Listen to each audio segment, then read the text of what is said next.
主要木頭房地產經紀小林啊，今日介紹俾大家嘅呢個係我哋怡樂廣場一個電梯單位3房位置，而家降價34.8個可以上車。睇到我哋周邊一個環境都比較非常之完善㗎，樓下我哋嘅超市、商場都係非常之優越，係好近嘅位置，步行1分鐘到2分鐘，有2個大型超市商場，包括我哋購物啊，翻去中心區搭火車啊，都非常之近啊，上去睇睇。上到嚟單位睇得到咧，呢個戶型唯一嗰個缺點就係呢個廳就唔係好方正嘅。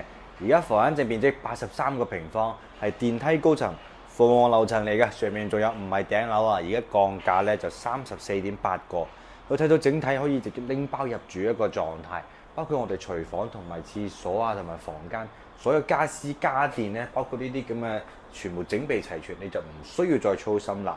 呢啲全部都係全新嘅。直接可以搞掂，呢邊比較慳時慳力，唔使浪費太多心機。呢邊嗰個窗台位置咧係朝我哋正南向嘅，望到我哋樟木頭中心區呢個位置，隔離就大潤發同埋我哋天一城。睇到整體都係比較舒適一個環境，地理位置都比較好。點解呢個價錢34.8個係相對中心區所有平價單位嚟講，呢個係性價比最高㗎啦，因為而家拎翻入住，仲要係3個房間㗎。而家睇到我哋呢邊係朝北向嘅一個對流窗，所有房比較通透嘅一個單位。入翻我哋呢邊客房，佢最緊要呢度3間房嘅露台咧，都係朝我哋南向，採光同埋通風效果都非常好啊。大飄窗，而家放住米2嘅一個床下，大就唔會好大，但係夠用咯。呢個工位嚟嘅。整體可以做乾濕分離，之前有做，而家係拆咗嘅。呢邊再裝個玻璃門就 OK 㗎啦。咁啊，呢啲都係中規中矩嚇。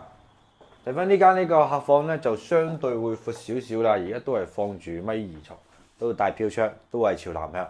咁所有呢個單位呢啲漏水問題你唔好啊，你放心啊。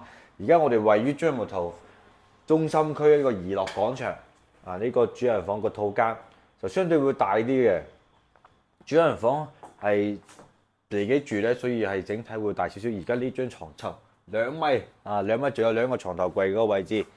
咁呢邊都有對流窗，可以睇到呢個方向就可以望到我哋一個大潤發嘅位置嘅啦。我哋直線距離都係200零米，步行過去都係5-6分鐘一個時間。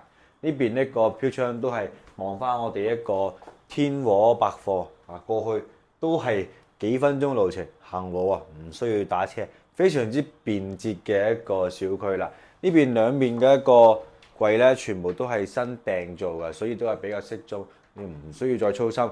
主要而家咩呢？總價34.8個，有興趣帶你嚟睇睇現樓。